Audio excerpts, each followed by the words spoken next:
Bom dia, meu povo do terceiro! Galera, na última aula de genética, nós aprendemos sobre os principais conceitos da genética. Hoje nós vamos falar um pouquinho qual foi o cientista, quem é o cientista que iniciou o estudo de genética e quais foram as suas leis, quais foram os seus postulados. Então hoje nós vamos começar estudando a primeira lei de Mendel. Mas quem que é Mendel? Mendel, gente, é um geneticista, beleza? Ele é conhecido como o pai da genética, porque foi ele que começou os primeiros estudos para tentar responder uma pergunta que hoje para a gente é simples. Qual que é essa pergunta? Como que as características são passadas de uma geração para outra? Basicamente, o estudo de Mendel, ele tentou explicar isso para a gente. E o seu estudo, ele foi resumido em duas leis. Primeira lei de Mendel e segunda lei de Mendel. E essas duas leis, elas vão nos ajudar a entender esse processo de transmissão das características hereditárias, ou seja, a transmissão de características de uma geração para outra. O postulado, a lei de Mendel, dizia assim, toda característica é determinada por um par de fatores que se separam na produção de gametas. Presta atenção, na época do estudo de Mendel, Mendel não conhecia o conceito de gene, beleza? E ele não sabia a constituição, a composição de um gene. Então, quando ele fala assim, toda característica é formada por um par de fatores, esse um par de fatores, nós já sabemos atualmente que ele estava se referindo ao gene. E o que é um gene? O gene é um fragmento, é um pedaço do DNA responsável por determinar uma característica, beleza? E aí no final ele fala assim, que se separam na produção dos gametas. A gente sabe que existem dois tipos de gametas, e os gametas são células com função reprodutiva, que são o espermatozoide e o óvulo, ou seja, o gene, durante o processo da formação de gametas, esse gene ele vai o quê? Se separar, porque nós sabemos que nós somos frutos das características oriundas do nosso pai e oriundas do quê? Da nossa mãe. Então, o nosso gene ele é composto por um alelo oriundo do nosso pai, da característica do nosso pai, e o outro alelo oriundo da característica o quê? Da nossa mãe, que vai dar origem ao gene que vai determinar uma das características do nosso corpo. E aí a gente sabe que esses genes eles podem ser dominantes ou genes o quê? Recessivos, beleza? Vamos continuar, vamos entender como que Mendel fez o seu experimento. Então, Mendel ele trabalhou com ervilhas de cheiro. Por que Mendel trabalhou com ervilhas de cheiro? Porque ervilhas de cheiro são plantas simples de se cultivar, beleza? Com um tempo de vida curto e com uma alta quantidade de descendentes. Ou seja, em um período de tempo curto, ela consegue se reproduzir e gerar vários o quê? Descendentes. Então, para aquilo que Mendel queria ver e estudar, que era a transmissão das características, a ervilha foi um modelo assim, ideal. Porque simples de cuidar, a reprodução é rápida e tem muitas gerações, beleza? E o que Mendel começou a estudar nesse estudo, nessa análise dessas ervilhas? Ele estudou características dessas ervilhas.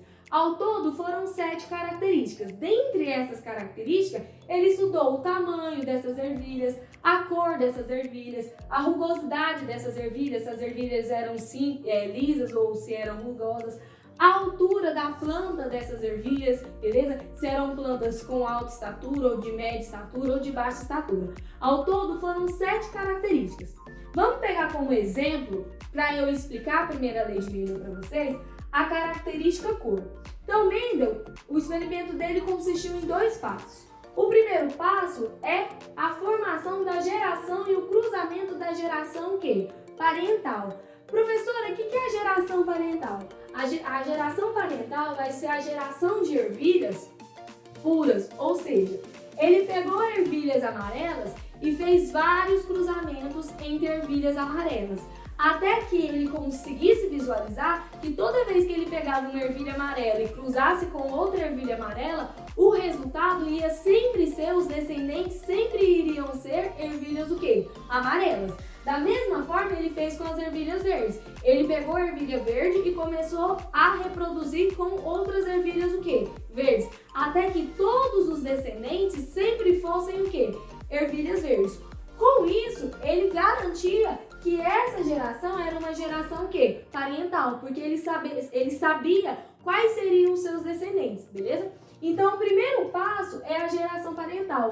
Ele cruzou sementes amarelas com sementes do quê? Verdes. Então, ele pegou sementes amarelas de uma geração parental e cruzou com sementes verdes de outra geração parental. Galera, presta atenção. Vamos pelo raciocínio.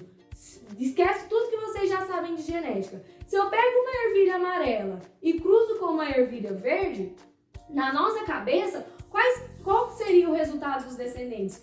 Teoricamente, basicamente, seria que ser 50% de ervilhas amarelas e o outro 50% de ervilhas verdes. Metade, metade, né? Só que presta atenção. Quando Mendel cruzou ervilhas amarelas com ervilhas verdes, ele viu que a geração F1, que é a geração do cruzamento entre essas ervilhas parentais, 100% das ervilhas apresentavam cores o quê? Amarelas.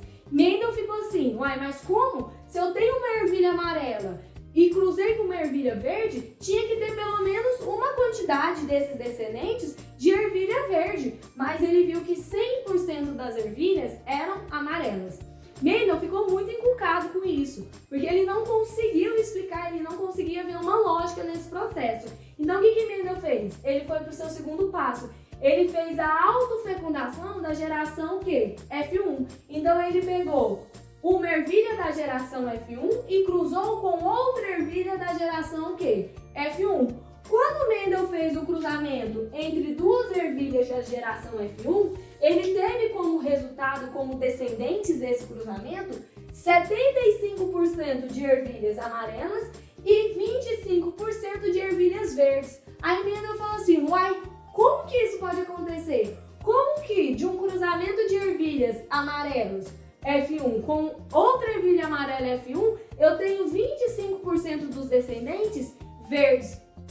Analisando isso e analisando seu experimento, Mendel viu que a cor verde é uma característica o quê? Recessiva.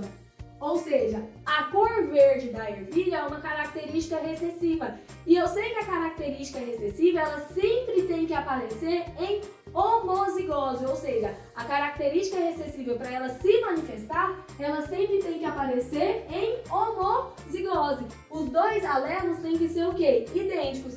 E em contrapartida, ele viu que as ervilhas amarelas eram ervilhas o quê?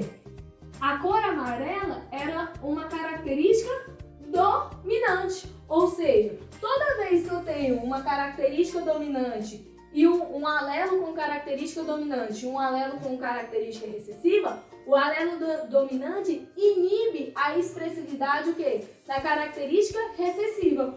Por esse motivo, quando ele cruzou aqui no seu primeiro passo do seu experimento, ervilhas amarelas com ervilhas verdes, deu 100% de ervilhas o quê? Amarelas, porque a ervilha amarela é uma característica dominante.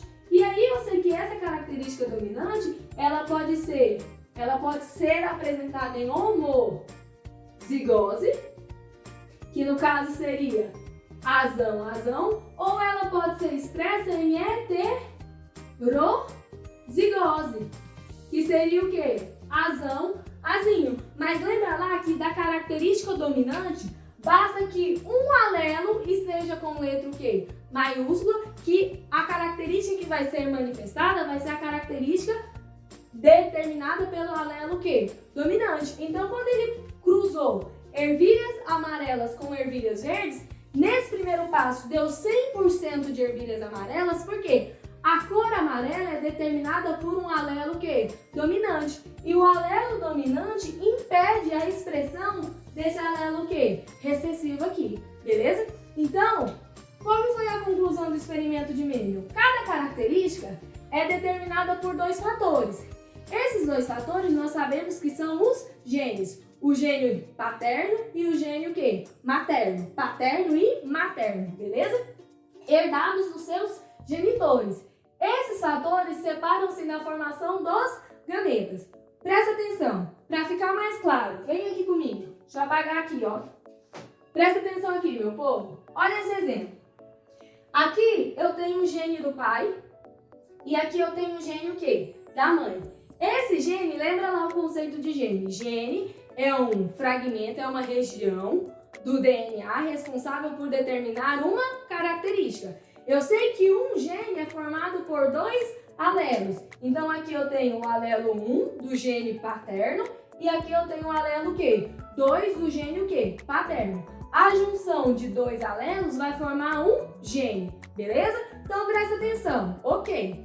Eu sei que o gene, que o alelo azão é responsável por determinar a pigmentação normal da pele, beleza? Agora, o alelo azinho, ele é responsável por determinar o albinismo. O que são aquelas pessoas albinas? São aquelas pessoas que o corpo dela não consegue produzir a coloração da pele. Então elas vão ser extremamente o quê? Claras. O corpo não produz melanina. Melanina é o pigmento da nossa pele, ou seja, pessoas albinas, o corpo não sintetiza melanina. Então aí a pele não vai ter o quê? Coloração. Então a pele é extremamente clarinha, os cabelos são extremamente loiros, tudo bem clarinho, beleza? Então eu sei que a pigmentação normal, a produção de melanina é determinada por um alelo azão, um alelo dominante. Já o albinismo é determinado por um alelo o quê? Recessivo. Olha aqui o gene que determina a cor do pai. O pai ele é azão. Nesse caso, o pai produz pigmentação normal ou o pai é o albino? Responde aí pra mim. O pai é o quê? Normal, porque ele apresenta alelos o quê? Dominantes. Agora olha aqui o gene da mãe. O gene da mãe também é formado por 2 o quê? Alelos.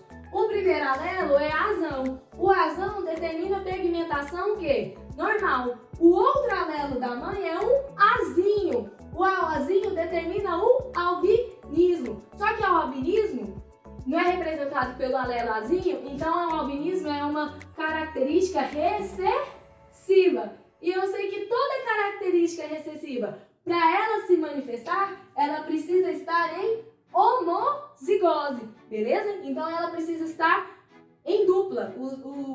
Ela precisa de 2 alelos para se manifestar. Então olha aqui nesse caso. Nesse caso a mãe é normal, beleza? Só que a mãe carrega o alelo do albinismo. Só que esse alelo do albinismo vai se manifestar na mãe? Não, porque o outro alelo da mãe é o quê? Dominante. Então a mãe vai ter albinismo? Não, a mãe não tem albinismo. A pele da mãe produz melanina normalmente, só que a mãe carrega o alelo responsável por determinar o albinismo, beleza? Agora a pergunta: qual é a probabilidade desse casal vir a ter um filho albino? Existe essa possibilidade? Tem como esse casal ter um filho albino? Como que eu faço esse cruzamento? 2 formas. Primeiro, utilizando o quadro de Punnett.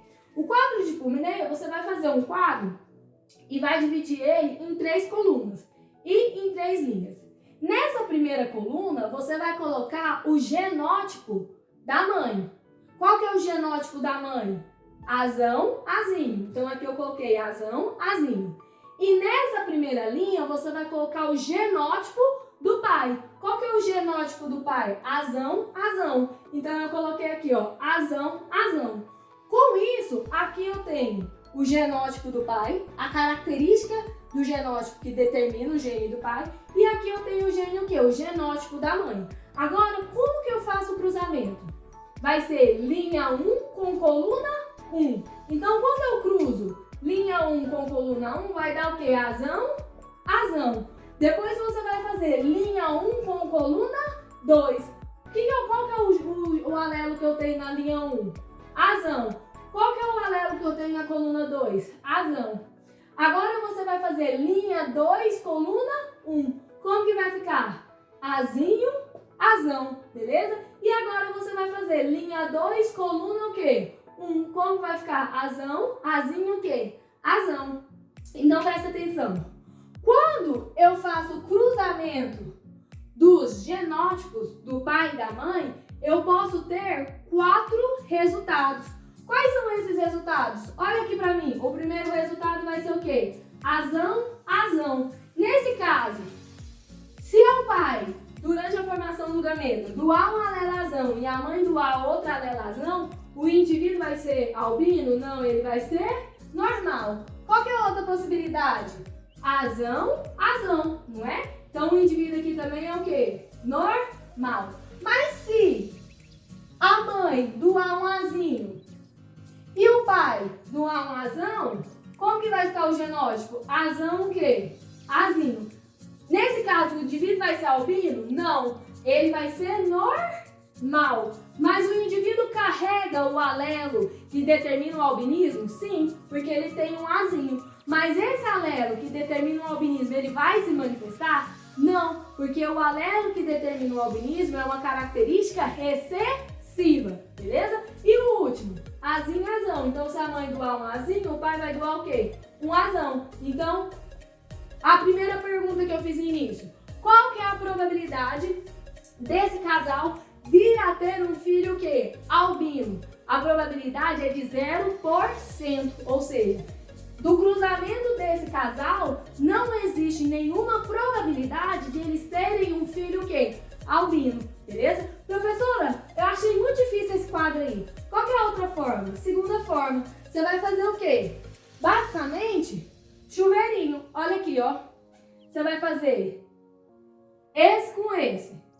Então, olha aqui, ó. Cruza lá. Azão, azão. Depois você vai fazer o primeiro do pai com o segundo da mãe. Vai ficar o quê? Azão, azinho. Agora, a gente vai fazer o segundo do pai com o primeiro da mãe. Como que vai ficar?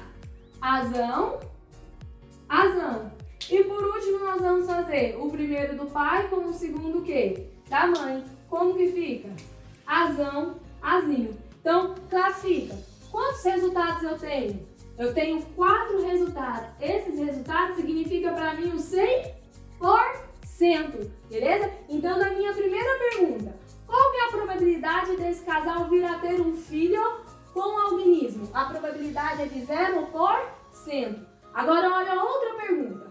Qual que é a probabilidade desse casal vir a ter um filho normal, heterozigótico? Lembra lá que quando a gente classifica um gene, eu falei para vocês que letra maiúscula é diferente de letra minúscula. Então, qual que é a probabilidade desse casal ter um filho normal, mas com um genótipo heterozigótico? Olha aqui, azão, azão, é dominante homozigótico. Azão, azinho, dominante heterozigótico, porque letra maiúscula é diferente de letra minúscula. Azão, azão, homozigótico. Azinho, azão, azinho, heterozigótico. Então presta atenção. Quantos resultados eu tive? 4. Desses 4 resultados, quantos são heterozigóticos? 2 são heterozigóticos. Então qual que é a probabilidade desse casal vir a ter um filho dominante heterozigótico? 50 o quê? Por cento. Então a probabilidade desse casal vir a ter um filho normal, mas que apresente o alelo do albinismo em seu gene, vai ser de 50 o quê? Por cento. Beleza, galera? Essa é a linha de primeira lei de Mendel. Espero que todos tenham entendido. Eu vou sair aqui de cena um pouquinho. Tira print da tela. 1, 2, 3. Tirou print? Galera, qualquer dúvida, me procure, estou à disposição, beleza? Logo, logo lanço o roteiro de estudo para vocês. Beijo, até mais!